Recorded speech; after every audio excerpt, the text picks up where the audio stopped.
Good morning विद्यार्थियों। इससे पहले मैंने आपको बताया था कि अरस्तु ने दासों के लिए कौन सी मानव व्यवस्थाएं स्थापित की। अब हम इस पूरे सिद्धांत की आज क्रिटिसिज्म पढ़ते हैं कि वास्तव में क्या ये सिद्धांत लागू हो सकता है, और इस सिद्धांत के आधार पर जो दावा किया जाता है कि अरस्तु एक प्रथम वैज्ञानिक है, क्या वो इसका सिद्धांत वैज्ञानिकता की कसौटी पर खरा उतरता है। तो आलोचक जो है कुछ इस सिद्धांत की आलोचना करते हैं। यद्यपि तो ये सिद्धांत अव्यावहारिक है और एक व्यवहारिक राजमर्मज्ञ को इसका जो है समर्थन करने की भी आवश्यकता नहीं है, क्योंकि सिद्धांत वास्तव में मान्य नहीं है। पूरी आबादी 2000 सालों तक दासों से प्रताड़ित रही, और आपने पढ़ा भी होगा कि जब 1863 में अब्राहम लिंकन ने दास प्रथा उन्मूलन कानून पास किया तो उसकी गोली मारकर हत्या कर दी गई, और एक पूरी दुनिया में जो है वो एक बड़ा बदलाव आया। आज अगर मान लीजिए बराक ओबामा अमेरिका के राष्ट्रपति बन गए तो वो अश्वेत थे, अफ्रीकी अश्वेत, जो 1863 के परिणाम स्वरूप आज 1811 में जाकर वो अमेरिका के राष्ट्रपति बने। तो एक प्रकार से जो कॉन्सेप्ट दिया अरस्तु ने वो व्यवहारिक नहीं है, और उसकी कुछ आलोचनाएं हैं जो हमें समझनी है। पहली आलोचना तो यह है कि दास प्रथा कहीं पर भी प्राकृतिक नहीं है।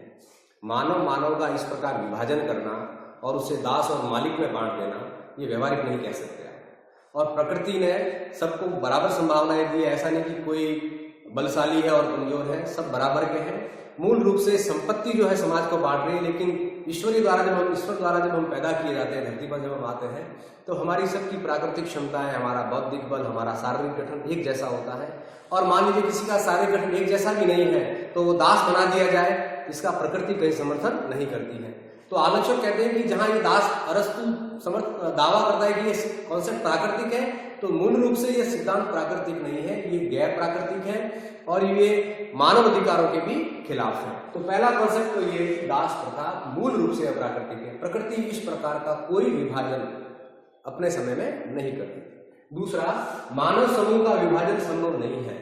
इस प्रकार आप मानव का विभाजन नहीं कर सकते कि साहब ये तो योग्य मानव है और ये अयोग्य मानव है, ये मालिक बनने योग्य है और ये दास बनने योग्य है।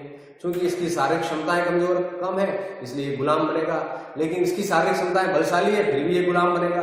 तो इस प्रकार आप मानव समूह का विभाजन जो है नहीं कर सकते। एक प्रकार से समाज को बांटने का काम जो है अरस्तु ने किया, इसके कॉन्सेप्ट ने किया। इसलिए आलोचक ये भी कहते हैं कि कहीं ना कहीं अरस्तु जो है वो मूल रूप से राजवैज्ञानिक तो नहीं हो सकते, क्योंकि एक वैज्ञानिक चिंतन वाला व्यक्ति इस प्रकार मानव समूह का विभाजन नहीं कर सकता। अगला कॉन्सेप्ट है, इसकी ये धारणा अनुदारवादी धारणा है। अनुदारवाद मूल रूप से, जिसे अंग्रेजी में हम कंजर्वेटिव्स कहते हैं, जब आप समाज में कोई उपयोगी बदलाव लाना नहीं चाहते, आप रूढ़ियों को भोगना चाहते हैं, आप परंपराओं को भोगना चाहते हैं, कुरीति को भोगना चाहते हैं, तब आप समाज में अनुदारवादी कहलाते हैं, कंजर्वेटिव्स कहलाते हैं। और प्लेटो का संपूर्ण चिंतन था, चूंकि प्लेटो एक बौद्धिक वर्ग से आते थे, स्वतंत्र जन थे, पिता पैसे वाले थे, पिता महापैसे वाले थे, एक प्रकार से सत्ताओं के निकट थे, तो एक प्रकार से उन्होंने भी दासता का विरोध नहीं किया, उसका समर्थन किया। तो आलोचक कहते हैं कि ये कॉन्सेप्ट इनको अनुदारवादी घोषित करता है कि अरस्तु व्यवस्थाओं में कोई बड़ा बदलाव नहीं चाहते, वे कंजर्वेटिव्स है और उनकी सोच जो है वो कंजर्वेटिव्स है। कंजर्वेटिव्स का मतलब यह है कि आप कोई बड़ा रिफॉर्म नहीं चाहते। अगर भेदभाव है तो उसका आप समर्थन कर रहे हैं, कोई कायम व्यवस्था है तो उसका आप समर्थन कर रहे हैं। तो इस प्रकार अरस्तु का ये कॉन्सेप्ट जो है वो कंजर्वेटिव्स है। अगला, उनका ये सिद्धांत जातीय अहंकार का भी प्रतीक है। आपने पढ़ा भी होगा कि जब वो समाज को या व्यवस्था में दास प्रथा का समर्थन करते हैं, और दो प्रकार के दासों की वो बात करते हैं, एक तो प्राकृतिक दास और एक वैधानिक। जब हम उसके वैधानिक दासता का अध्ययन करते हैं तब वो कहता है कि साहब यूनानी व्यक्ति दास नहीं बनाया जाएगा, बाकी लोगों को आप दास बना सकते हैं। तो कहीं ना कहीं कॉन्सेप्ट जो है वो जातीय अहंकार का प्रतीक है। अपनी जाति के प्रति उसमें बड़ा प्रेम था, इसलिए कहते हैं कि अगर यूनानी हार भी जाए तो आप दास मत बनाइए और बाकी लोगों को दास बनाइए। तो कॉन्सेप्ट कैसा है इसका? जातीय मिथ्या अहंकार का प्रतीक है। अगला, अवकाश का बहाना न्याय संगत नहीं है। वो कहते हैं कि जब दास काम करेगा तो मालिक को अवकाश मिलेगा, और मालिक के उस अवकाश से मालिक देश के लिए काम करेगा, उसका बौद्धिक चिंतन समाज के काम आएगा।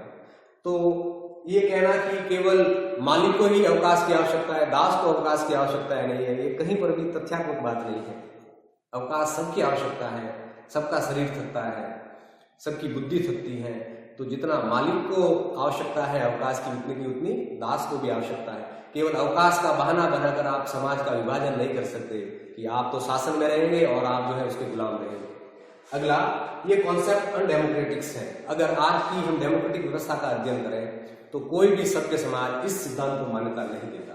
लोकतंत्र के बुनियादी कॉन्सेप्ट है आर्थिक समानता, राजनीतिक समानता और सामाजिक समानता। और इस कॉन्सेप्ट में इन तीनों समानताओं की धज्जियां उड़ाई गई हैं। आज का अगर हम कॉन्सेप्ट करें तो लोकतंत्र के हम 3 बुनियाद मानते हैं कि किसी भी देश की डेमोक्रेसी 3 मूल्यों पर आधारित होती है। पहला वो मूल्य होता है वो है राजनीतिक समानता, दूसरा मूल्य है सामाजिक समानता और तीसरा मूल्य है आर्थिक समानता। हम यहाँ पर आर्थिक समानता की भी बात करते हैं और स्वतंत्रता की भी बात करते हैं। आर्थिक यहाँ पर भी समानता भी है और स्वतंत्रता भी है, यहाँ पर समानता है और स्वतंत्रता है।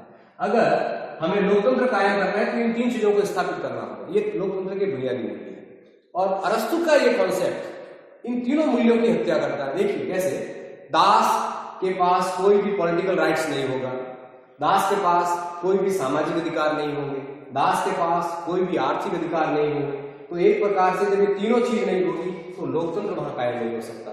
तो आधुनिक प्रणाली में ये कॉन्सेप्ट लोकतंत्र के खिलाफ है। अगला कॉन्सेप्ट है ये सिद्धांत अव्यवहारिक है। ये सिद्धांत अव्यवहारिक इसलिए है क्योंकि जिस कॉन्सेप्ट को हम लागू नहीं कर सकते, जो कॉन्सेप्ट मान्य मूल्यों की स्थापना नहीं कर सकता है, निःशुद्ध रूप से वो सिद्धांत अव्यवहारिक होगा। धन्यवाद।